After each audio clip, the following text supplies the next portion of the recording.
Last time भी recording भूल गई थी, मंगलाचरण के बाद मुझे याद आया। श्रील प्रभुपाद की जय, सनातन गोस्वामी पाद की जय, बृहद भागवतमृत की जय। Okay, तो आज हम लोग कंटिन्यू करेंगे चैप्टर नंबर फर्स्ट। मंगलाचरण हमारा कंप्लीट हो गया लास्ट टाइम। और जो मंगलाचरण के बाद लास्ट में सारी प्रेयर्स कंप्लीट कर दी है सनातन गोस्वामी ने। ब्रज को प्रार्थना कर दिया है, ब्रज में यमुना जी को, गंगा माई को, सबको प्रार्थना करके फाइनली अब हिस्ट्री स्टार्ट होती है कि ये बृहद भागवतमृत कैसे आया, वो भी हम लोगों ने लास्ट क्लास में डिस्कस कर दिया था। अब उसके बाद परीक्षित महाराज अब माता उत्तरा को बस बताने वाले हैं कि एक बार ऐसा हुआ था। अब वो पूरी जो स्टोरी है बृहद भागवतामृत की वो स्टार्ट करने वाले हैं।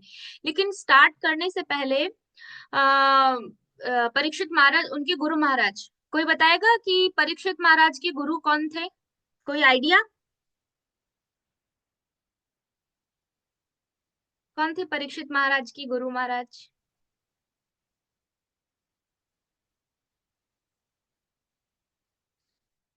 किसने उनको ज्ञान दिया था? परीक्षित महाराज को सारा ज्ञान किसने दिया था?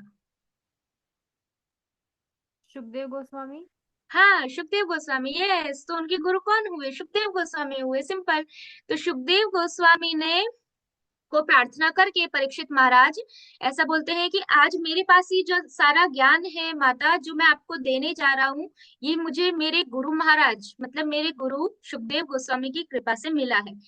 तो इस तरीके से उनको प्रार्थना करते हैं और फिर भगवान को प्रार्थना करते हैं कि वो भगवान जिन्होंने आपकी रक्षा की थी और गर्भ में मेरी भी रक्षा की थी, ऐसा बोलते हैं अपनी माता को। क्योंकि जब परीक्षित महाराज छोटे थे तो उस टाइम पे भगवान ने अश्वत्थामा के ब्रह्मास्त्र से माता उत्तरा और परीक्षित महाराज की रक्षा की थी। तो इतना सब बोलने के बाद, प्रार्थना करने के बाद, अब वो स्टार्ट करते हैं जो मेन बृहद भागवतमृत की स्टोरी है वो। तो क्या बोलते हैं कि एक बार की बात है, प्रयाग, जो फर्स्ट श्लोका है वो हम लोग पढ़ लेते हैं, उसके बाद हम स्टोरी फॉर्म में जाएंगे आगे। ठीक है, तो फर्स्ट श्लोका सिर्फ एक रिसाइट कर लेते हैं। एकदा तीर्थ मूर्धन्ये प्रयागे मुनि पुंगवा माघे प्रातः कृत स्नानः श्री माधव समीपतः उपविष्टा मुदाविष्टा मन्यमानः कृतार्थताम् कृष्णस्य दयितो सीति श्लाघन्ते स्म परस्परम। तो यहाँ पे क्या बोल रहे हैं, परीक्षित महाराज बता रहे हैं कि एक बार प्रयाग की बात है, जो प्रयागराज है, तो प्रयागराज में बहुत सारे ब्राह्मण थे, बहुत सारे संत थे, वो सब इकट्ठा हुए थे। कौन सा महीना था? यहाँ पे बोला है माघ। माघ, माघ महीना। माघ महीना कौन सा होता है? जो जनवरी फरवरी का जो मंथ होता है उसको बोलते हैं माघ मंथ। तो माघ महीना चल रहा था और माघ महीने में प्रयाग में सभी संत वहां पे इकट्ठे हुए थे। उन्होंने सुबह सुबह अर्ली मॉर्निंग जो वहां पे प्रयाग में स्नान किया, उन्होंने घाट पे स्नान किया। और फिर वहां पे उनके जो विग्रह थे, प्रयाग में कौन से विग्रह थे? माधव। यहाँ श्लोका में बोला है माधव। तो भगवान माधव का जो विग्रह था, उनकी उन्होंने सेवा की, उनको अच्छे से बैठाया। और फिर आराम से भगवान की पूजा करने के बाद वो लोग सब साथ में बैठ गए भगवान के विग्रह के सामने। और एकदम संतुष्ट भाव से, मन में कोई विचार नहीं चल रहा है, हमारी तरह हमें कैसा होता है, भगवान की आरती कर रहे हैं लेकिन मन में चल रहा होता है प्रसादम में क्या बनाना है, अभी ये क्लास में ये करना है, अभी रीडिंग में ये करना है, तो एक सेवा, तो हम वो सेवा में सेटिस्फाई नहीं रहते। लेकिन यहाँ पे क्या बोला है कि एकदम संतुष्ट, एकदम संतुष्ट थे। और आराम से वो लोग वहां पे बैठ के क्या करने लगे, एक दूसरे को प्रेज करने लगे, एक दूसरे की गुणगान करने लगे, जितने भी संत थे वहां पे वो सब। तो क्या गुणगान किया उन्होंने, क्या बोला? तो हर एक जो भी संत वहां पे था वो हर दूसरे संत को क्या बोल रहा था कि आपके ऊपर भगवान की सबसे ज्यादा कृपा है, आप भगवान की कृपा के सबसे अधिक कृपा के पात्र आप हो।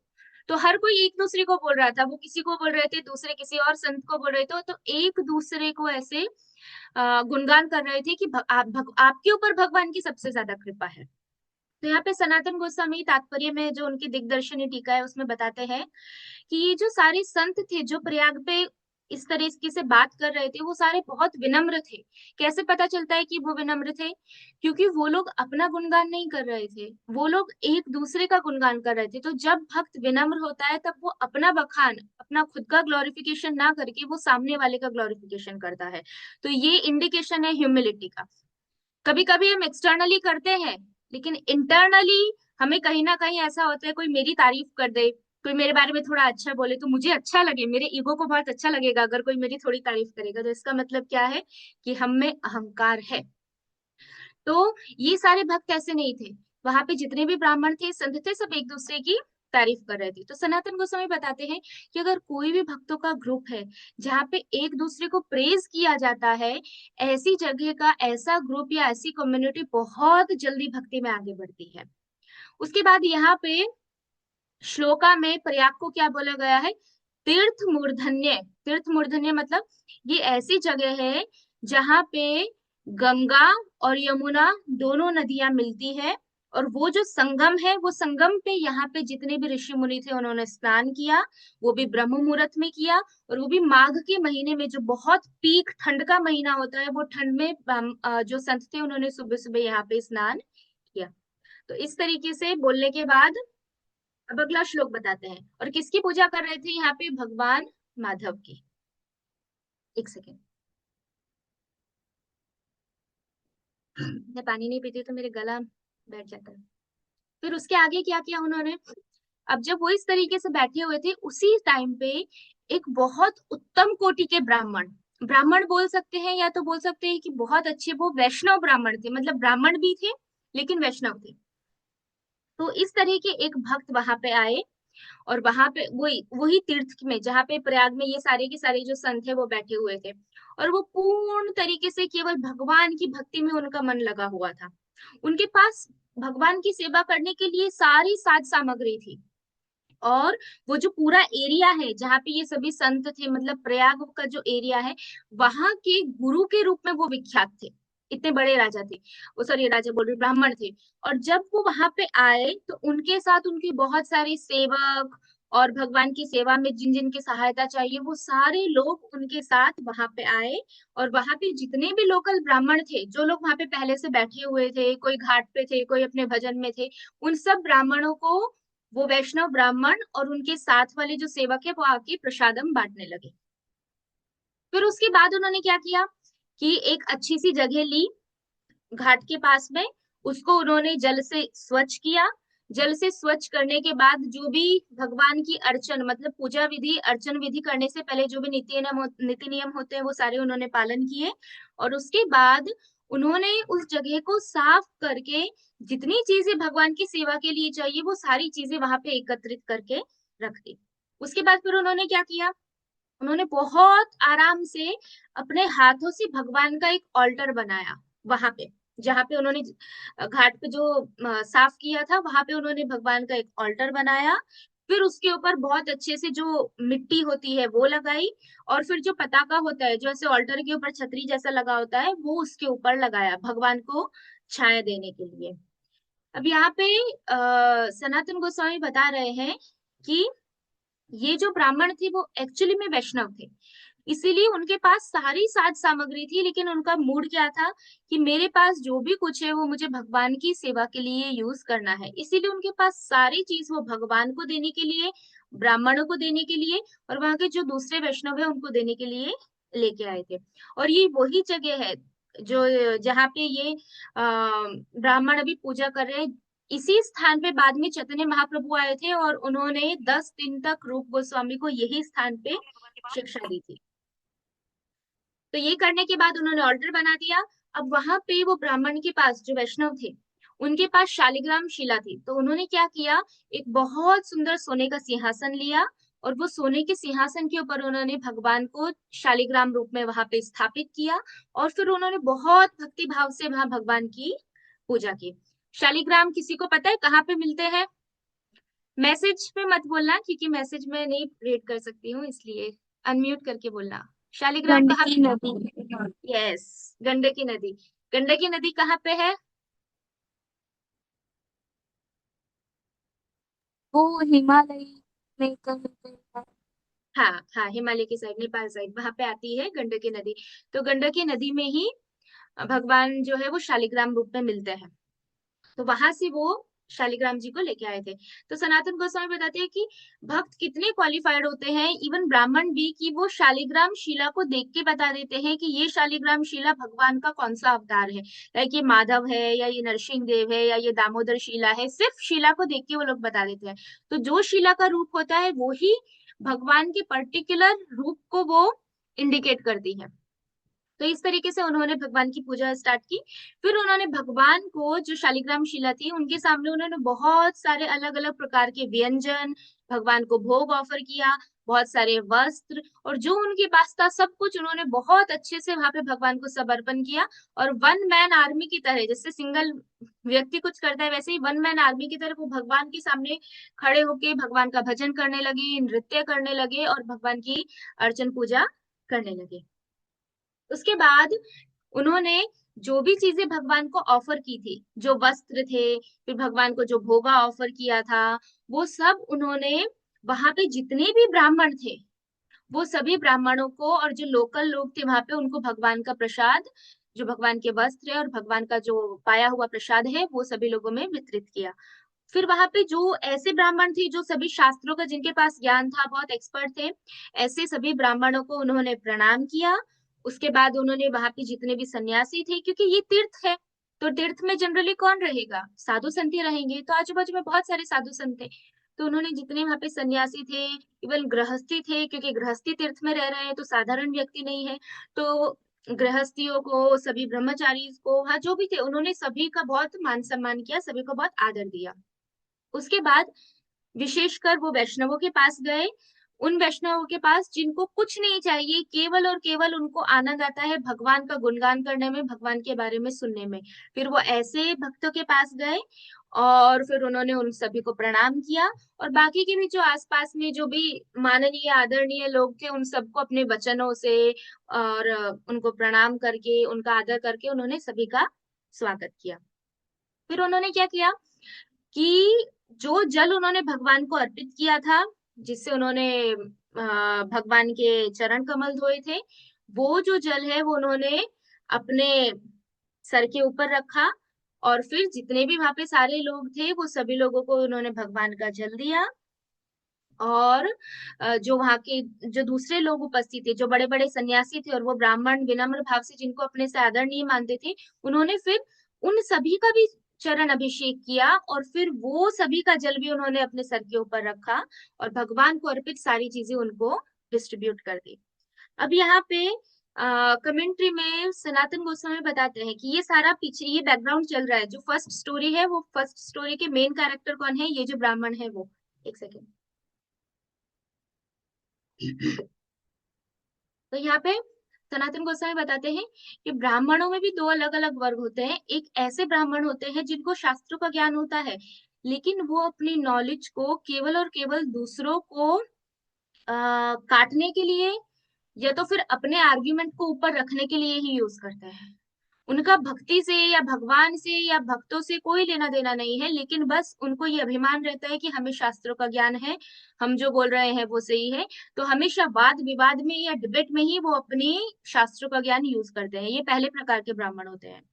दूसरे प्रकार के ब्राह्मण वो होते हैं जो वैष्णव होते हैं, वो लोग भी शास्त्रों का यूज करते हैं, वो भी ब्राह्मण होते हैं, लेकिन वो लोग शास्त्रों का ज्ञान कब यूज करते हैं, जहां पे भगवान की प्रधानता स्थापित करनी हो, या तो फिर कोई ऐसी जगह पे जहाँ पे कोई डिबेट हो रही हो और भक्तों को और भगवान को नीचा दिखाया जा रहा हो, ऐसी जगह उनकी प्रामाणिकता को स्थापित करने के लिए वहां पे ये वैष्णव जो दूसरी कैटेगरी वाले हैं वो शास्त्रों का यूज करते हैं। तीसरा कि जिन लोगों को कोई ज्ञान नहीं है, तो ऐसे लोगों को ज्ञान दे के भगवान की भक्ति देने के लिए ये लोग शास्त्रों का प्रयोग करते हैं। तो ये यहाँ पे सनातन गोस्वामी बताते हैं। फिर दूसरा वो बता रहे हैं कि अब जरूरी नहीं है कि हर एक वैष्णव ब्राह्मण हो, क्योंकि बहुत सारे वैष्णव ऐसे होते हैं जिनका कुल भी ब्राह्मण होता है, उनका जन्म ब्राह्मण कुल में होता है, लेकिन अधिकतर बहुत सारे वैष्णव ऐसे होते हैं जो किसी भी वर्ण वर्ण में हो सकते हैं। वो लोग क्षत्रिय हो सकते हैं, शूद्र हो सकते हैं, वैश्य हो सकते हैं, लेकिन क्योंकि वो भगवान का भजन कर रहे हैं तो वो वैष्णव है। तो उनका लेवल और ये जो ब्राह्मण वैष्णव है उनका लेवल वो बताते हैं कि उसमें कोई भेद नहीं होता। तो यहाँ तक हुआ। फिर उसके बाद अब क्या किया उन्होंने, वो क्योंकि अब भगवान को लगाया हुआ भोग वो सबको बांट रहे थे, तो जितना भी प्रयाग में दूर दूर तक जितने लोग थे उन्होंने सभी को भोजन कराया, सभी को प्रसादम खिलाया। मनुष्य को छोड़ो, यहाँ पे बताते हैं परीक्षित महाराज बोल रहे हैं कि जितने ऐसे लोग थे जो एकदम शूद्र जाति के थे उनको भी भोजन कराया। उनको तो छोड़ो, आगे बोलते हैं, चलो उनको भी छोड़ो, वहां वहां पे जो गीदड़, चिड़िया, सांप, जो भी अलग अलग जीव थे, कुत्ते, वो सभी जीवों को भी उन्होंने बहुत अच्छी तरीके से भगवान का प्रसादम खिलाया। तो वैष्णव ऐसे होते हैं, दयालु होते हैं वो। सबको भगवान, ऐसा नहीं कि तुम भगवान के प्रसाद के पात्र नहीं हो, तुमको नहीं मिलेगा, नहीं। यहाँ पे हमको बता रहे हैं कि एक वैष्णव कैसा होता है कि वो भगवान को ऑफर किया भगवान की प्रसन्नता के लिए, तो ऐसा नहीं मैंने ऑफर किया तो मुझे तो चाहिए ही। ऐसा भाव नहीं होता है। जैसे कि प्रसाद, प्रसाद का ऐसा मूड कि नहीं मुझे प्रसाद चाहिए, प्रसाद चाहिए। स्टार्टिंग में प्रभुपाद जी बोलते हैं स्टार्टिंग में ठीक है, जब हम भक्ति में नए नए आते हैं तब प्रसाद ओरिएंटेड हमारा माइंड है तो ठीक है कि चलो प्रसाद प्रसाद प्रसाद, हमेशा प्रसाद ही दिखता है। लेकिन जब आपको भक्ति में अगर प्रगति, जेन्युइनली आगे प्रगति करनी है, तो आपको इसको भी धीरे धीरे कम कर देना पड़ेगा। तो ऐसे करके उन्होंने सभी को बताया। अब यहाँ पे सनातन गोस्वामी बताते हैं कि बहुत बड़ा गुण होता है जो चैतन्य महाप्रभु बताते हैं कि अमानी ना मान देना कीर्तन्य सदैव, जो दूसरों को मान देता है वो ही एक ऐसा है जो सदैव कीर्तन कर सकता है। या तो फिर इस तरीके से भी इसको ले सकते हैं, आचार्य बताते हैं कि जो सदैव कीर्तन करता है वो ही दूसरों को मान दे सकता है। इस तरीके से भी ये सेंटेंस को ले सकते हैं। तो यहाँ पे बताया कि ये जो ब्राह्मण थे उनको खुद के मान की कोई इच्छा नहीं थी, लेकिन वो वहां जितने लोग हैं इंक्लूडिंग एनिमल्स, पशु, उनको भी वो भगवान की कृपा दे रहे थे, और वहां जितने भी लोग थे सभी का वो सम्मान कर रहे थे। उसके बाद एक और चीज वो बोलते हैं कि लेकिन एक भक्त को, जो हमारे जैसे जो भक्त, मतलब प्रैक्टिसिंग डिवोटीज है, जो भी प्रयास कर रहे हैं, हम लोगों को सनातन गोस्वामी बोलते हैं कि हमें सावधान रहना चाहिए कि हमें किसके साथ कैसा व्यवहार करना है। जैसे हम किसी कुत्ते को कुछ खिला रहे हैं लेकिन हमारे सामने शेर आ गया और हम सोचेंगे अरे शेर है इसका भी उद्धार करना है, चलो उसको भी मैं दे के आती हूँ, तो वो चीज क्या होगी, तो वहां पे वो बोलते हैं ये मूर्खता होगी। इसीलिए एक भक्त को बहुत केयरफुल रहना चाहिए कि वो किसका संग कर रहा है, किसका संग नहीं कर रहा है। दया सबके ऊपर करनी है, कोई नॉन डिवोटी है उससे भी दया करनी है, उसकी भी रेस्पेक्ट करनी है, बट एक डिस्टेंस से। उसके साथ बहुत मिलना जुलना नहीं है। सनातन गोस्वामी बता रहे हैं कि ये मध्यम अधिकारी भक्त है, उसको पता होता है कि मुझे किसका एसोसिएशन करना है, किसका संग नहीं करना है। तो यहाँ पे जो लोग बहुत द्वेषी है, भक्त से द्वेष करते हैं, भगवान से द्वेष करते हैं, ऐसे लोगों से हमेशा रेस्पेक्टफुली एक डिस्टेंस बना के रखना चाहिए, उनके बहुत क्लोज नहीं जाना चाहिए, यहाँ पे बताते हैं। फिर उसके आगे बोल रहे हैं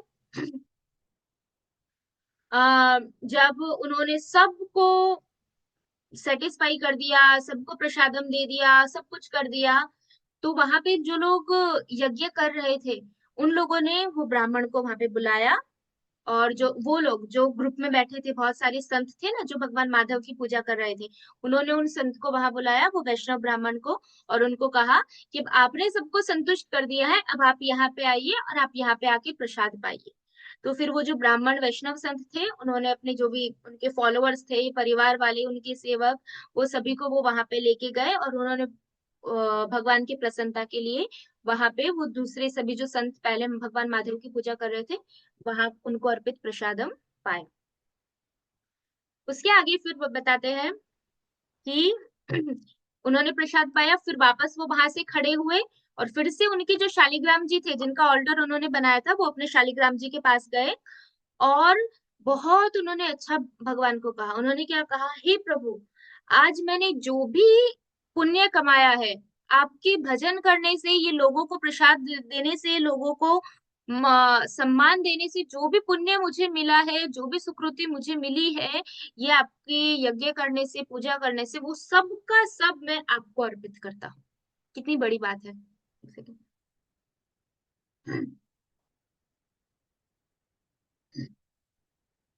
क्योंकि जनरली कोई यज्ञ करता है, पूजा करते हैं, तो कहीं ना कोई मोटिव होता है, मुझे ये चाहिए ये चाहिए। लेकिन यहाँ ब्राह्मण ने क्या बोला कि आपकी प्रसन्नता के लिए किया, इसलिए इसका अगर कुछ भी जो भी मुझे पुण्य मिलता है प्रभु, वो सारा का सारा पुण्य मैं आपको अर्पित करता हूँ। इसमें कोई छुपा हुआ मोटिव नहीं होता।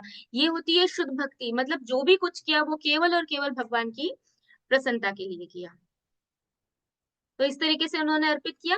अब फिर उन्होंने भगवान को, क्योंकि भगवान को भोगा ऑफर हो गया, भगवान की आरती हो गई। अब उन्होंने अपनी जो शालिग्राम शिला है उनको बहुत अच्छे से रेस्ट कराया, उनको लिया अच्छे से सावधानी पूर्वक, और वो घर जाने के लिए खड़े हुए। अब उसी समय जब उन्होंने अपने शालिग्राम शिला को उठाया और वो घर जाने की तैयारी कर रहे थे, उस टाइम नारद मुनि बहुत दूर से, ऊपर से, लाइक ऐसे, नारद मुनि तो हमेशा ऐसे ऊपर रहेंगे, नारद मुनि उन्हें दूर से देख रहे थे कि ये जो ब्राह्मण है वो क्या कर रहा है, उनकी सारी एक्टिविटी ऑब्जर्व कर रहे थे। और फिर नारद मुनि, इसमें ऐसा लिखा है, पहले जब नारद मुनि आए उनको ऑब्जर्व किया, फिर नारद मुनि उनका सब कुछ देखने के लिए, जो दूसरे साधु संतों की जो टोली थी या ग्रुप था, वो ग्रुप में जाके बैठ गए थे नारद मुनि, और वहां बैठे बैठे नारद मुनि सब कुछ ऑब्जर्व कर रहे थे। अब जब ये जाने लगे अपने शालिग्राम जी को लेके, तो नारद मुनि भी तुरंत वहां से खड़े हो गए। अब नारद मुनि उनके पास आते हैं। अब नारद मुनि बार बार आके बोलने लगे बहुत जोर से, क्योंकि नारद मुनि क्या है, भगवान के परम भक्त है, उनमें भी विनम्रता का गुण है, वो भी दूसरे भक्तों को परम बताते हैं। तो वो ये भक्त के पास आए और जोर जोर से अनाउंस करने लगे, बहुत चिल्ला चिल्ला के सबको बताने लगे कि भगवान विष्णु की जो परम भक्त है वो ये ब्राह्मण है, ऐसा करके बोलने लगे। और ऐसा बोलते बोलते वो दौड़ते हुए वो ब्राह्मण के पास आए, जो वैष्णव थे उनके पास आए, और उनको बोला कि तुम भगवान की कृपा के सबसे परम पात्र हो, भगवान की कृपा तुम्हारे ऊपर सबसे अधिक है। और इस तरीके से नारद मुनि खुल के सबके बीच में ऐसे जोर जोर से चिल्लाने लगे और बोलने लगे कि ये जो ब्राह्मण है, ये ब्राह्मण के ऊपर भगवान की सबसे ज्यादा कृपा है, ऐसा करके। तो अब यहाँ पे सनातन गोस्वामी बताते हैं कि नारद मुनि छुपके, बिना किसी को बताए, अपना जो रूप है वो बदल के, वहां पे नारद मुनि ये जो पूरा भगवान की सेवा का जो पूरा फेस्टिवल हो रहा था, सबको आदर करना, भगवान के अर्चन विग्रह विग्रह की सेवा करना, ये सब कुछ नारद मुनि एकदम चुपचाप वहां से देख रहे थे, कुछ बोल नहीं रहे थे नारद मुनि। लेकिन ये जो देखने के बाद जब शुद्ध भक्त ये सारी चीजें देखता है, तो उसमें ऑटोमेटिकली, हमें तो ये सब नहीं होता, हम अभी शुद्ध भक्ति पे नहीं है, लेकिन जो प्योर डिवोटीज होते हैं उनको भगवान का कुछ भी एक देख के, भगवान की सेवा देख के, भगवान का नाम सुन के अंदर एक्सट्रेसी आ जाती है, वो लोग भाव में आ जाते हैं, भाव विभोर हो जाते हैं। तो वो नारद मुनि को हो गया। तो जब नारद मुनि बहुत देर तक ऐसे रुके रहे, उनको देखते रहे, फिर फाइनली जब वो ब्राह्मण जाने लगे, तो नारद मुनि ने खड़े होकर एकदम डिक्लेयर कर दिया कि ये ही सबसे सर्वश्रेष्ठ भक्त है भगवान विष्णु के। फिर उसके बाद यहाँ पे लिखा है, हम्म, एक सेकेंड, आगे बता रहे हैं कि अब नारद मुनि इस तरीके से, यहाँ पे ये जो पार्ट है भागवतम बृहद भागवतमृत का फर्स्ट पार्ट, उसके मेन हीरो नारद मुनि है। तो अब नारद मुनि की जर्नी यहाँ से स्टार्ट होती है। जो सबसे पहले भक्त है जिसको नारद मुनि मिलते हैं, वो ये ब्राह्मण है। तो अब यहाँ से नारद मुनि की पूरी जर्नी, अल्टीमेट भगवान की जो फाइनल डिवोटीज है वहां तक की जर्नी यहाँ से स्टार्ट होती है। तो यहाँ पे फर्स्ट टाइम नारद मुनि आए। तो अब नारद मुनि क्या बोल रहे हैं, क्योंकि वो दौड़ के वो ब्राह्मण के पास गए, जो ब्राह्मण जा रहे थे, वो बोल रहे हैं कि हे ब्राह्मणों में सबसे सर्वश्रेष्ठ, जो ब्राह्मणों के आप लीडर हैं, उनको बोल रहे हैं कि आपके ऊपर भगवान की बहुत बड़ी कृपा है। आपके पास ये जितना भी धन है, ये सारी प्रॉपर्टी है आपकी, ये सारे गुण है, इतना ऐश्वर्य है, ये भगवान की कृपा से आपको ये सब कुछ मिला है, इसलिए आपके ऊपर भगवान की बहुत ज्यादा कृपा है। फिर आगे जाके बोलते हैं कि इस पुण्य स्थली पे, ये प्रयाग में, मैंने खुद देखा है कि किस प्रकार से आप आपके सारे के सारे धन का प्रयोग, आपके सारे ऐश्वर्य का प्रयोग एक शुद्ध धर्म स्थापित करने के लिए यूज करते हैं। शुद्ध धर्म का मतलब क्या है? तथाकथित हिंदू, मुस्लिम, क्रिश्चियन उसकी बात नहीं कर रहे हैं। शुद्ध धर्म का मतलब है कि आप भगवान की सेवा के लिए और भक्तों की सेवा के लिए आप ये धन का उपयोग कर रहे हो, वो यहाँ पे उस चीज को बोला गया है। यहाँ पे नारद मुनि बोलते हैं शुद्ध, एकदम प्योर, प्योर रिलीजन, तो उसके लिए आप यहाँ पे यूज कर रहे हो। तो इसीलिए आपके ऊपर भगवान की बहुत ज्यादा कृपा है, ऐसा नारद मुनि बता रहे हैं। अब ब्राह्मण जो है, ब्राह्मण ने ये दो लाइन सुनी नारद मुनि की। फिर अब वो उनको नारद मुनि को वापस बोलते हैं कि हे ब्राह्मण, क्योंकि नारद मुनि भी ब्राह्मण है, तो उनको बोलते हैं कि स्वामी, आपने ऐसा तो कृष्ण की कृपा का मेरे अंदर कौन सा चिन्ह देख लिया, ऐसा तो क्या आपने मेरे अंदर देखा कि आप ऐसा बोल रहे हैं कि मैं कृष्ण की कृपा का पात्र हूँ। ऐसा करके ब्राह्मण बोले। फिर बोलते हैं, मुझसे ज्यादा इस पूरे ब्रह्मांड में ऐसा बोलते हैं कि मैं सबसे गिरा हुआ और सबसे नीच व्यक्ति हूँ। मैं कितना दान दे सकता हूँ, मेरी योग्यता क्या है दान देने की, और मेरे पास ऐश्वर्य ही क्या है, ऐसा करके बोल रहे हैं वो ब्राह्मण।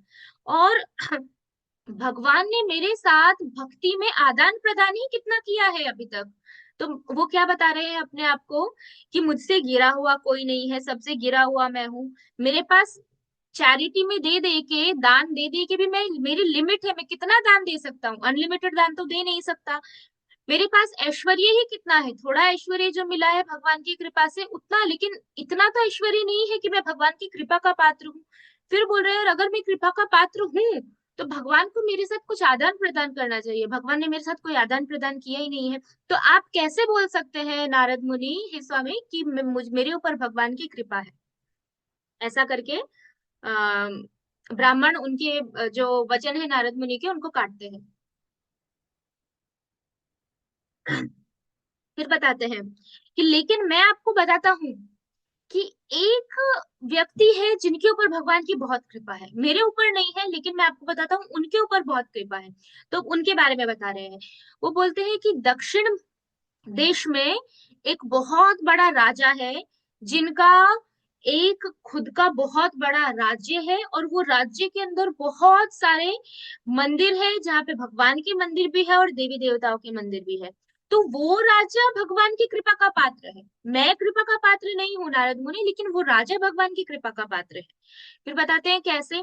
फिर वो बोलते हैं कि बहुत सारे जो भिक्षुक होते हैं, वो उनके राज्य में आते हैं अलग अलग दिशाओं से शेल्टर लेने के लिए, और अलग अलग तीर्थ यात्री, बहुत सारे लोग घूमने के लिए उनके राज्य में जाते हैं, और वो वहां पे बहुत आराम से सुख पूर्वक रहते हैं, और भगवान को अर्पित प्रसाद ही वहां पे उन सभी लोगों को वितरित किया जाता है पूरे राज्य में। मतलब ब्राह्मण बोल रहे हैं कि आप मेरी इतनी से उसको देख रहे हो कि मेरा थोड़ा सा ऐश्वर्य है, मैंने थोड़ा सा दान दिया है, और आप बोल रहे हो कि मेरे ऊपर कृपा है। तो आप वो राजा को देखिए कि पूरे राज्य में भगवान का प्रसाद वितरित होता है, और सिर्फ राज्य में नहीं, दूर दूर से लोग उस राज्य में स्पेशली जाते हैं, वहां पे रहते हैं और भगवान का प्रसाद पाते हैं। ऐसा करके ब्राह्मण बता रहे हैं। फिर यहाँ पे बोले, आज वो बताते हैं सनातन गोस्वामी कि ये जो राजा थे वो बहुत बड़े राजा थे, उनको सार्वभौमा बोला गया है। ये जो राजा है, मतलब उनका जो राज्य था वो बहुत दूर तक फैला हुआ था। वो चक्रवर्ती सम्राट नहीं थे, मतलब पूरे के पूरे पृथ्वी के राजा नहीं थे, लेकिन फिर भी बहुत बड़े राजा थे, ऐसा बोलते हैं। फिर बोलते हैं उन राजा के बारे में बताते हैं कि वो राजा के महल के पास भगवान खुद अपने, डायरेक्टली भगवान उनके जो ओरिजिनल स्वरूप है, सत चित आनंद, वो स्वरूप में भगवान वहां पे रहते हैं। मतलब भगवान विग्रह रूप में साक्षात वो जो राजा है, वो राजा के महल, मतलब उनका खुद का जो महल है उसके पास में मंदिर है, और वहां भगवान साक्षात रहते हैं। इस तरीके से बोल रहे हैं, तो वो कृपा की पात्र है क्योंकि उनके बाजू में भगवान रह रहे हैं, ऐसा करके बोलते हैं। यहाँ पे सनातन गोस्वामी बताते हैं कि भगवान का जो विग्रह है, जो मंदिर में विग्रह होते हैं, वो भी भगवान के अवतार होते हैं। लेकिन वो कैसे होते हैं, वो भगवान के स्थिर अवतार होते हैं, वो हिलते नहीं है। शुद्ध भक्तों के लिए हिलते हैं, लेकिन हमारे जैसे जीव जब देखते हैं तो हमको क्या लगता है कि सिर्फ भगवान की विग्रह है जो चल नहीं रहे हैं, सिर्फ एक जगह पे खड़े हैं। रोज राधा गिरधारी ऐसे ही खड़े होते हैं राधा रानी रोज ऐसे ही होते हैं, लेकिन वो हमें ऐसे दिखते हैं। जो शुद्ध भक्त हैं वो क्लियर देख सकते हैं, प्रभुपाद की क्लियर कट इंस्ट्रक्शंस है कि इफ अगर हम बहुत अच्छे से भक्ति करते हैं और अगर हम प्योर डिवोशन के लेवल पे जाते हैं, प्रभुपाद बोलते हैं you can directly talk with the deities, आप भगवान से सीधा फेस टू फेस बात कर सकते हो एंड दे विल टॉक। कि प्रभुपाद का वो स्तर था, प्रभुपाद जी के कितने सारे इस तरीके की लीला है, पास टाइम्स है, जिसमें प्रभुपाद जी ने ब्रिटिश से बात की है। वहां की किसी भी टेम्पल में प्रभुपाद जाते थे, वहां की जो भी प्रॉब्लम होती थी प्रभुपाद जी को डिटीज बता देते थे और प्रभुपाद जी उसको बोलते थे कि यहाँ पे डिटीज को ये प्रॉब्लम है, डिटीज ने मुझे बताया। तो बहुत सारे इस तरीके के प्रभुपाद जी के साथ रेसिप्रोकेशन होते थे। तो यहाँ पे बताया कि इसीलिए सनातन गोस्वामी बोलते हैं जो विग्रह है वो भी भगवान के अवतार है, लेकिन हम हमारी साधारण नेत्रों से भगवान का दर्शन नहीं कर सकते। लेकिन बोल रहे हैं कि ये मंदिर के पास जो भगवान विष्णु के विग्रह थे, भगवान कृष्ण के विग्रह थे, वो इतने अट्रैक्टिव थे कि लोग भूल ही जाते थे कि ये विग्रह है। उनको यही लगता था कि साक्षात यहाँ पे भगवान खड़े हुए हैं। इतना इतने सुंदर भगवान के विग्रह थे।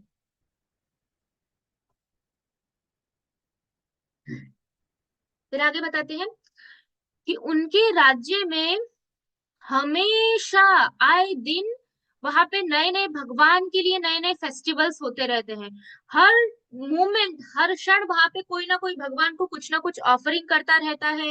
हर क्षण वहां भगवान की अलग अलग प्रकार से विधि विधानों से भगवान की सेवा, भगवान की पूजा, वो वहां पे कांस्टेंट चलता रहता है।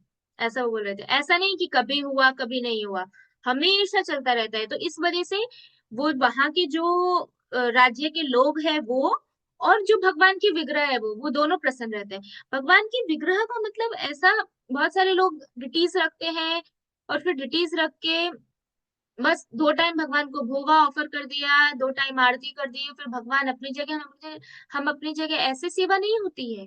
विग्रह का मतलब है कि आपको पूरा टाइम, प्रभुपाद बोलते हैं कि टेम्पल में always there should be one devotee with deities, always 24 hours. जब भगवान शयन करे तब छोड़ के, भगवान को अकेला नहीं छोड़ना चाहिए। अभी लोगों को एक मूड आ गया है, या शौक के लिए घर में विग्रह लेके आते हैं, फिर घर में विग्रह आप 5 दिन के लिए बाहर चले जाओ, घूमने चले जाओ तो भगवान की विग्रह घर पे रहते हैं। भगवान 5 दिन घर पे रहेंगे, 10 दिन महीना घर पे रहते हैं, हम उनको पानी और शक्कर या मिश्री ड्राई फ्रूट ये रख के चले जाते हैं। तो आप भगवान को रोज इतना खिलाते हो, और अभी हम अपने भोग के लिए बाहर जा रहे हैं और भगवान को बोल रहे हैं कि अब 1 महीने आप खाली ये ड्राई फ्रूट खाओ, आप 1 महीने के लिए खाली यही जल पियो। दिस इज नॉट सेवा, ये क्या हो गया, ये तो हम अपना भोग कर रहे हैं।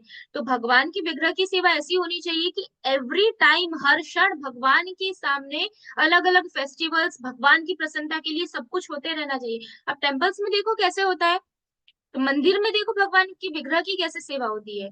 तो अगर इस तरीके से हम सेवा भगवान की नहीं कर पाते तो हमें विग्रह नहीं लानी चाहिए। विग्रह लाना कोई खिलौना नहीं है कि हम अपनी पसंद के लिए लाए, हमें सेवा करना पसंद है इसलिए हम लेके आए। तो हमें पसंद है, हमारी पसंद तो कल बदल सकती है, लेकिन भगवान का क्या। तो इसीलिए विग्रह की सेवा इतनी लाइटली नहीं लेनी चाहिए कि हम बस अपने शौक के लिए या भावुकता के कारण हम भगवान की सेवा करें। आप सेवा करो तो इट शुड बी परफेक्ट, वो भगवान है, साक्षात है। हम अभी वो स्तर पे नहीं है कि हम भगवान से डायरेक्ट बात कर रहे हैं, ये सब कर रहे हैं और भगवान हमारी सारी सेवा स्वीकार कर रहे हैं। भगवान कृपालु है, स्वीकार करते हैं, लेकिन ये सब चीजों में अपराध लगता है। फिर अपराध के कारण क्या होता है कि हम हमेशा फिर इसी स्टैंडर्ड पे बने रहते हैं, ये स्टैंडर्ड से ऊपर भक्ति में उठ ही नहीं पाते। तो उठना है तो अपराधों को टालना पड़ेगा, और अपराधों को टालना है तो फिर वो सारी चीजें करनी पड़ेगी जिससे अपराध ना हो। तो ये भगवान की विग्रह की इंपॉर्टेंस है, आप भगवान को अकेला नहीं छोड़ सकते, हमेशा कोई ना कोई भगवान के साथ पास होना चाहिए।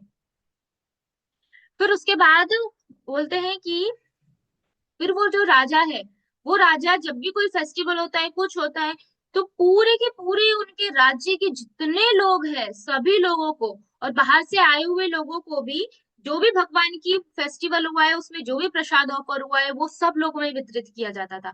तो वहां कोई लोगों को कभी कोई भूखा नहीं रहता था। क्यों? क्योंकि वहां पे हमेशा प्रसाद डिस्ट्रीब्यूशन होता था। फिर बोलते हैं कि अलग अलग देशों से, जैसे ये दक्षिण देश में था ना, तो अलग अलग देशों से बहुत सारे साधु संत उनके राज्य में आते हैं और परमानेंटली वहीं रह जाते हैं, फिर वहां से जाते ही नहीं है साधु संत, क्योंकि भगवान की भक्ति मिल रही है, प्रसाद मिल रहा है, अच्छा एनवायरमेंट है, भक्ति में एनवायरमेंट है, तो कोई वहां से क्यों जाएगा। तो वो बोल रहे इसलिए सब आते थे और वहां पे रह जाते थे। और वो लोग इतने उत्सुक होते थे भगवान को देखने के लिए, क्योंकि भगवान जो वहां विग्रह थे, उनके चरण कमल। एक सेकंड, फोन आ रहा है। तो वो बोलते हैं कि वो भगवान के विग्रह इतने सुंदर थे, उनके जो लोटस आईज थी भगवान के, भगवान के जो कमल नयन थे, वो इतने आकर्षित थे कि लोग आते थे, भगवान को देखते थे और वहां रह जाते थे, और वो कभी उन भगवान को छोड़ के जाना ही नहीं चाहते थे, इतने सुंदर थे।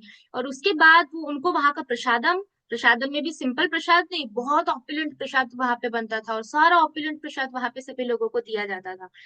फिर उसके बाद दूसरी चीज वहां पे क्या मिलती थी, जो भी साधु संत आती थी, कि वहां पे क्योंकि राजा वैष्णव था और मेन सेंटर में भगवान थे, तो पूरे एरिया में बहुत सारे एडवांस्ड, बहुत सारे उत्तम भक्त ऑलरेडी वहां पे रहते थे। तो उन भक्तों का संग करने के लिए भी बाहर से नए नए भक्त आते थे, और वो भक्तों का संग मिलता था, भगवान है, प्रसादम है, अच्छा एनवायरमेंट है, तो ये सारी चीजें देखते थे, तो फिर वो लोग आते थे और वहीं पे रह जाते थे, और फिर वहां से जाते नहीं थे। ये कौन बता रहे हैं? प्रयाग में वो जो ब्राह्मण है जिनको नारद मुनि ने बोला था कि आपके ऊपर भगवान की सबसे ज्यादा कृपा है, वो ब्राह्मण बता रहे हैं कि मेरे ऊपर कृपा नहीं है, एक राजा के ऊपर भगवान की कृपा है। अब वो राजा का गुणगान कर रहे हैं यहाँ पे। फिर बता रहे हैं कि ये राजा इतने उदार है कि उन राजा ने अपना राज्य ही विभाजित कर दिया, कि आधा राज्य उन्होंने देवताओं को दे दिया और आधा राज्य उन्होंने ब्राह्मणों को दे दिया। सोचो, पूरा राज्य उन्होंने विभाजित कर दिया। और उनका जो पूरा राज्य था उसमें कम, बिल्कुल मतलब इसमें बोला है कि थोड़ा सा भी, किंचित मात्र भी वहां पे कोई दुख नहीं था, वहां पे कोई सामाजिक आपत्तियां नहीं आती थी, वहां पे कोई भय नहीं था, इस प्रकार का राज्य था।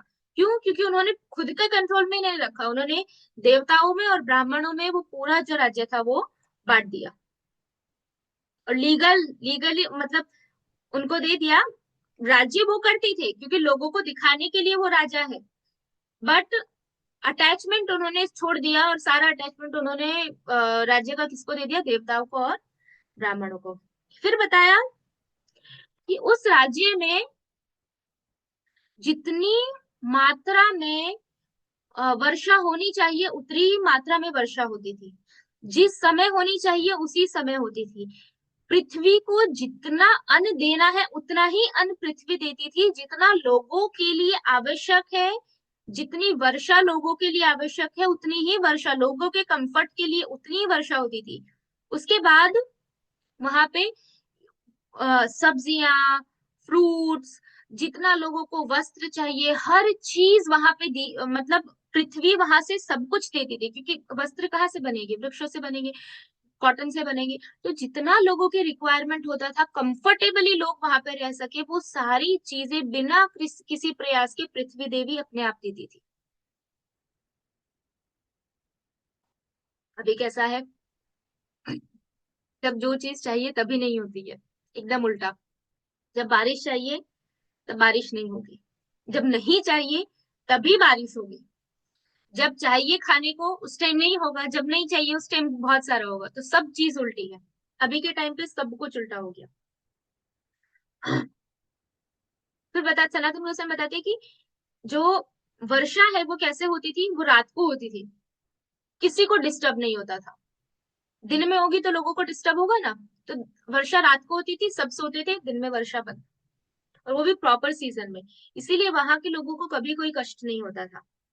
फिर बोल रहे हैं कि वहां की जो नागरिक थे, वो राज्य के जो नागरिक थे, वो राजा की आज्ञा का पालन ऐसे करते थे जैसे कोई संतान अपने माता पिता की आज्ञा का पालन करते, मतलब जो राजा ने बोला वो लोग पालन करते थे। और जितने भी नागरिक थे वो अपने अपने वर्ण और आश्रम के अनुसार अपने अपने कर्तव्यों का पालन करते थे, और सभी के सभी भगवान का भजन करते थे। परफेक्ट, एक परफेक्ट सोसाइटी जो बोल सकते हैं, वो ये परफेक्ट सोसाइटी, एक पूरा राज्य इतना परफेक्ट था कि वहां पे कुछ भी चीज आगे पीछे नहीं थी, हर चीज का सेंटर कृष्ण थे, सब अपना अपना वर्णाश्रम के अकॉर्डिंग कर्म करते थे, अपनी ड्यूटीज फुलफिल करते थे और सेटिस्फेक्शन करते थे भगवान का। तो इस तरीके का पूरा राज्य था। फिर आगे बताए, वो जो राजा है उनमें किंचित मात्र भी गर्व नहीं है, अहंकार नहीं है। अगर्वः, अगर्वः मतलब प्राइडलेस, उनमें थोड़ा भी गर्व नहीं है। फिर वो बताते हैं कि भगवान की सेवा, भगवान अच्युत की सेवा मतलब भगवान कृष्ण की सेवा वो राजा एक तुच्छ दास की तरह करते थे। ऐसा नहीं कि मैं बहुत बड़ा राजा हूँ और मैं राजा हूँ और भगवान की सेवा कर रहा हूँ तो मेरे लिए स्पेशल थाली लगा और मैं आगे स्पेशल थाली से भगवान की आरती करूंगा, ऐसा कुछ नहीं। भगवान के दास, एक तुच्छ दास, एक हाई क्वालिटी का दास होता है, एक बिल्कुल लोअर क्वालिटी का दास होता है। एक बहुत हाई सेवा करते हैं और एक बहुत लो सेवा होती है, जैसे झाड़ू लगाना। तो वो भगवान की एक तुच्छ सबसे नीचे जो भगवान का दास, भगवान की सामने तो सब दास बराबर है लेकिन हम ऐसे डिफरेंशिएट करते हैं। तो वो एकदम भगवान के विनम्र सेवक की तरह भगवान की सेवा करते थे, जिससे वहां के जितने सारे लोग थे वो सभी लोग उन राजा से बहुत प्रसन्न रहते थे। और ये राजा भी भगवान को बहुत प्रिय थे, भगवान को भी राजा बहुत प्रिय थे।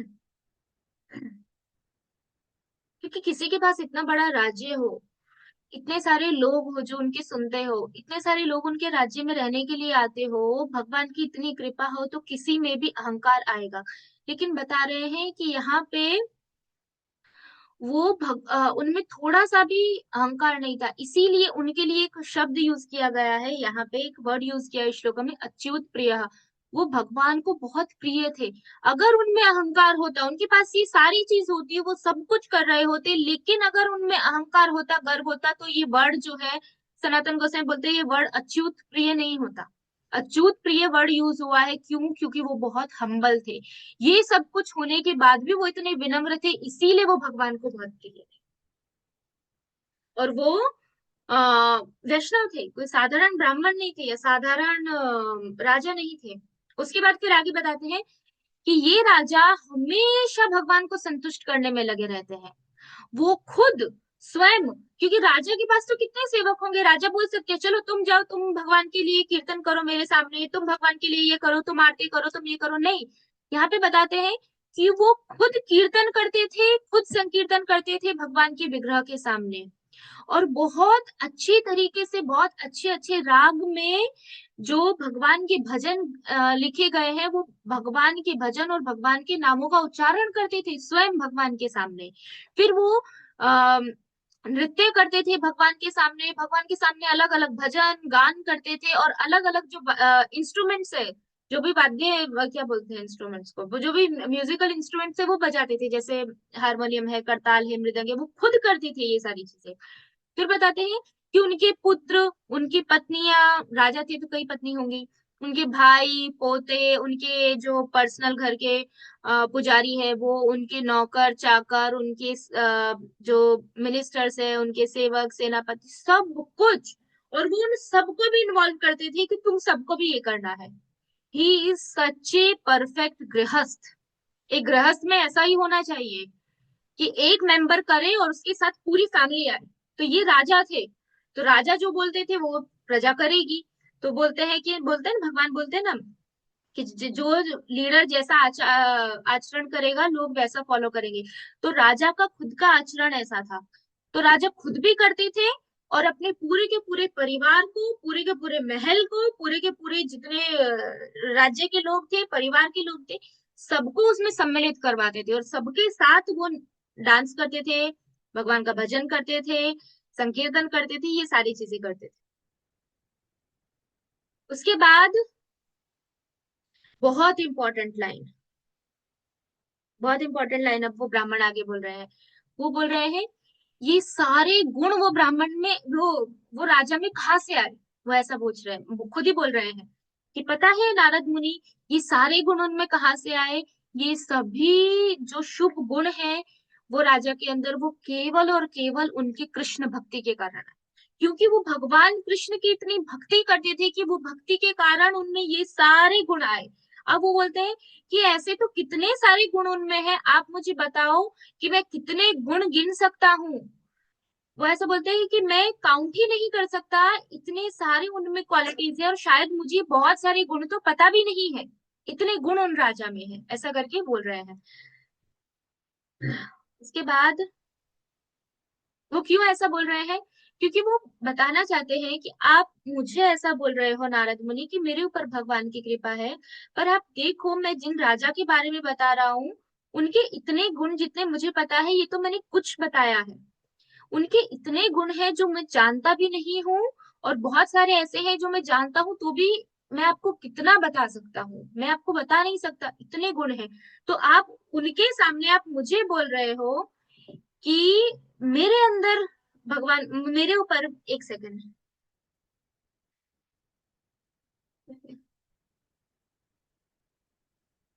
एक सेकंड।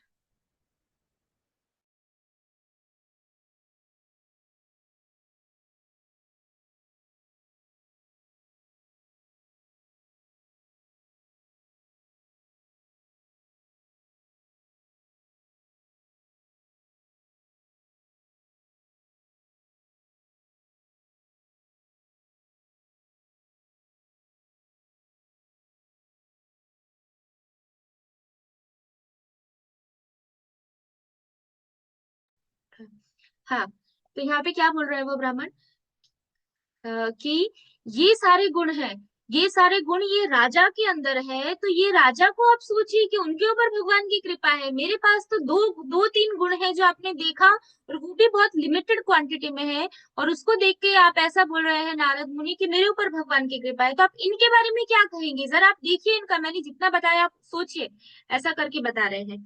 फिर एक और चीज यहाँ पे सनातन गोस्वामी बता रहे हैं कि ये जो बोल रहे हैं वो ब्राह्मण है, और जिसके बारे में बता रहे हैं वो राजा है, वो कौन है, क्षत्रिय है। लेकिन फिर भी एक वैष्णव है, ये ब्राह्मण भी वैष्णव है और वो राजा भी वैष्णव है, तो भी ये ब्राह्मण होके क्या बोल रहे हैं कि आप देखिए वो क्षत्रिय है, और वो क्षत्रिय है, उनका धर्म क्षत्रिय का है, लेकिन फिर भी वो मुझसे बहुत बड़े महान भक्त है, ये चीज बता रहा है। मतलब भगवान का भक्त है, वो जरूरी नहीं है कि वो ब्राह्मण कुल का है तो ही वो अच्छा भक्त हो सकता है, क्षत्रिय कुल का है तो ही अच्छा हो सकता है। भगवान का भक्त सिर्फ डिपेंड करता है कि वो कितना भगवान का भजन करता है, वो चीज यहाँ पे बोली गई है।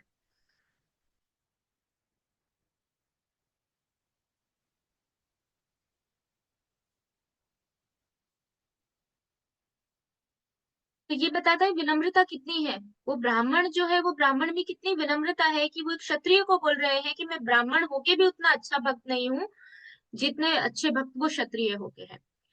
तो अब आगे स्टार्ट होता है कि अब नारद मुनि क्या करेंगे, ये सब उन्होंने सुना, ब्राह्मण से सब कुछ सुनने के बाद अब नारद मुनि वो ब्राह्मण को मिलके, वो राजा जो क्या बोलते हैं, ये साउथ को क्या बोलते हैं, दक्षिण दक्षिण देश के जिस राजा की बात की है, वो राजा को मिलने के लिए अभी नारद मुनि निकलेंगे। तो परीक्षित महाराज आगे बता रहे हैं अपने माता को कि जब नारद मुनि ने ये सब सुना तो वो भी बहुत उत्सुक हो गए कि अच्छा इतने अच्छे राजा है, ऐसे भक्त है, तो मुझे भी उनको मिलना है। तो वो उन राजा को मिलने के लिए उनके देश में चले गए। और जब राजा वहां पे सॉरी नारद मुनि वहां पे पहुंचे, अब जब नारद मुनि वहां गए तो उन्होंने देखा कि जितने भी राज्य के सारे लोग हैं, सारे लोग बहुत उत्साह के साथ भगवान के लिए उत्सव मना रहे हैं, और सब भगवान की अर्चन में, पूजा में, भगवान के भजन में पूरे राज्य के सभी लोग वहां पे बिल्कुल मग्न है।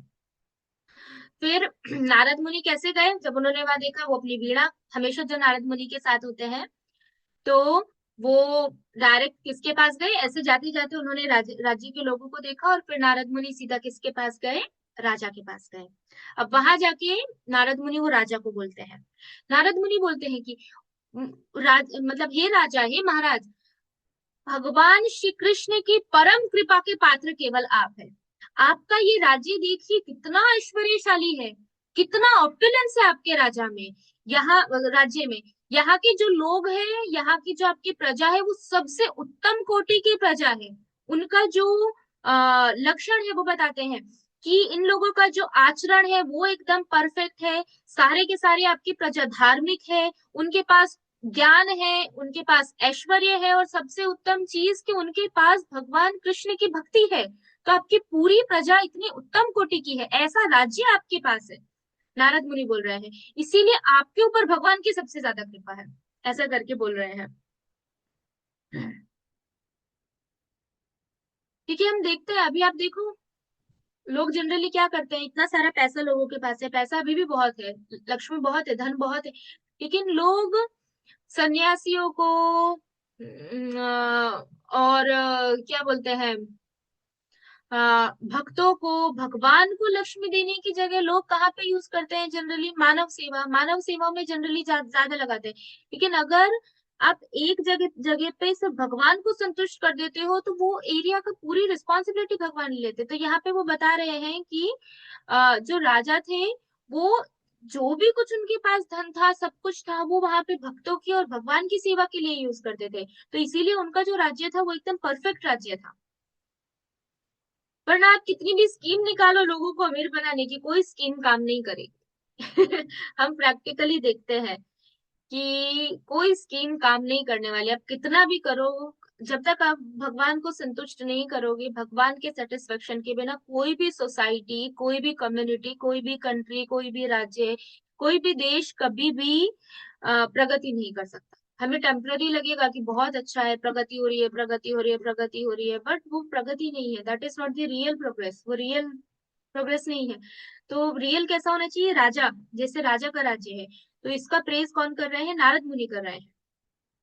फिर आगे बताते हैं कि नारद मुनि जो परम वैष्णव है, वो अपनी वीणा पे ये सब मस्त भगवान का भजन करते कर रहे थे, और भगवान का भजन करते करते वो राजा के पास गए, और उन्होंने क्या किया, जो राजा का जो ग्लोरिफिकेशन है वो करना स्टार्ट किया। पहले तो यही अभी बताया पिछले श्लोका में कि उन्होंने राजा को बोला कि आपके ऊपर भगवान की सबसे ज्यादा कृपा है, और ऐसे करते वो बोलते गए, और बोलने के साथ साथ अब सोचो, भगवान की वो राजा के ऊपर रियल में कितनी कृपा है कि उनको नारद मुनि के दर्शन हुए।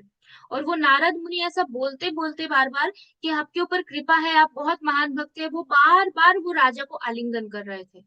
नारद मुनि परम शुद्ध वैष्णव है, वो किसका आलिंगन कर सकते हैं, और वो एक क्षत्रिय गृहस्थ राजा, जिसके पास धन है, जो गृहस्थी में है, जो क्षत्रिय है, फिर भी उस उनकी भक्ति का स्तर कितना होगा कि नारद मुनि जाके वो राजा को आलिंगन कर रहे हैं, उनको गले लगा रहे हैं। और एक बार नहीं, इसमें लिखा है बार बार, बार बार नारद मुनि उनको गले लगा रहे हैं। उसके बाद क्षत्रिय का धर्म होता है, गृहस्थ का धर्म होता है। तो वैसे ही राजा ने क्या किया, जब नारद मुनि ने आके कुछ बोला है, कुछ वेट नहीं किया, कुछ नहीं, उनको बोलने का मौका नहीं, सीधा आते ही नारद मुनि ने बोलना स्टार्ट कर दिया था कि आपके ऊपर भगवान की कृपा है, आप ये है, आपके राज्य में ऐसा है, ऐसा है। और फिर जैसे वो बोल के थोड़ा चुप हुए, तो राजा ने क्या किया, उनको नारद मुनि थे उनको बैठाया, उनको उनकी अच्छे से पूजा की, क्योंकि ये हमें भगवान सिखाते हैं। जब नारद मुनि द्वारिका में गए थे, तब भगवान ने स्वयं नारद मुनि की आरती की थी। क्यों? क्योंकि वो आइडियल गृहस्थ को कैसे होना चाहिए वो सिखा रहे हैं। तो यहाँ पे ये राजा वही बता रहे हैं कि उन्होंने नारद मुनि को बैठाया, और उनकी अच्छे से पूजा की, और फिर अपना मुंह ऐसे नीचे करके, क्यों मुंह नीचे किया, क्योंकि जो राजा थे, वो राजा का जो ग्लोरिफिकेशन, उनका जो सम्मान, उनका जो गुणगान नारद मुनि ने किया था। नारद मुनि खुद परम वैष्णव है। ये किसने व्हाइट बोर्ड चालू कर दिया?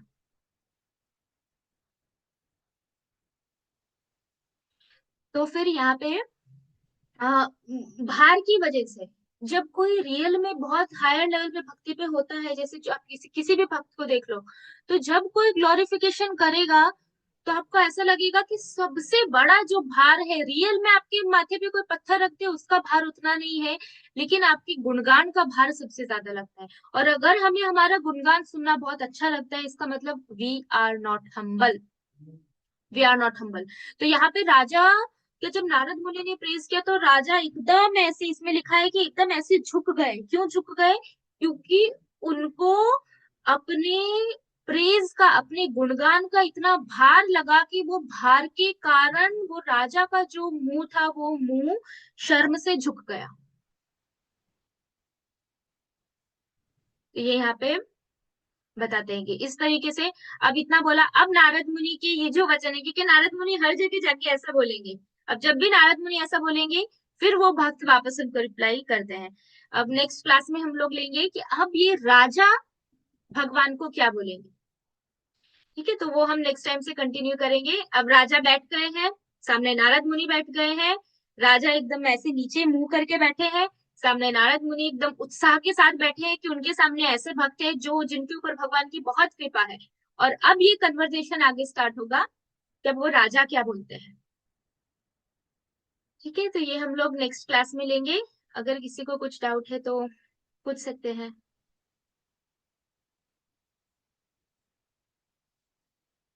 ओके, तो फिर मिलेंगे नेक्स्ट क्लास में ट्यूसडे को।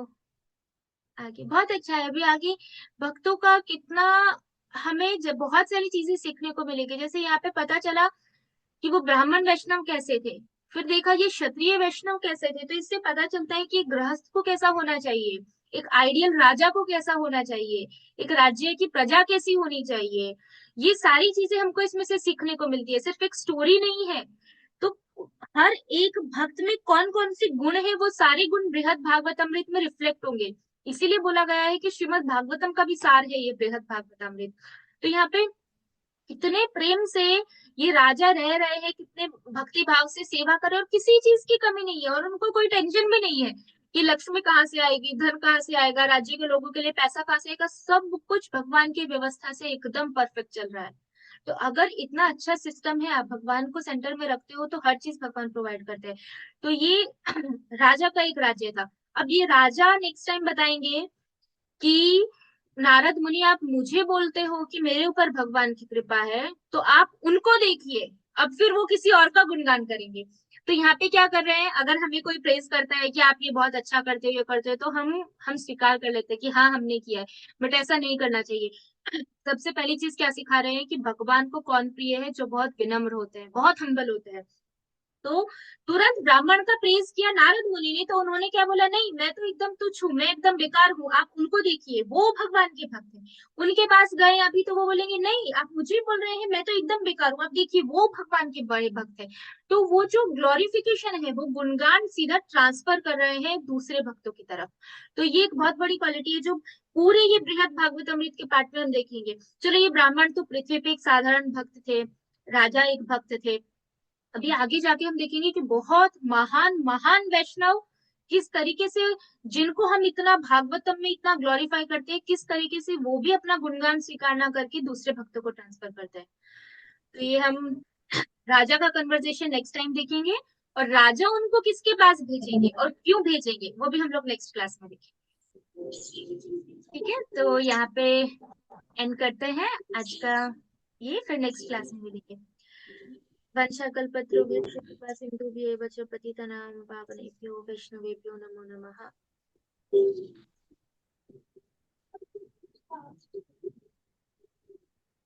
तो मैंने खुद को पिन नहीं किया आज।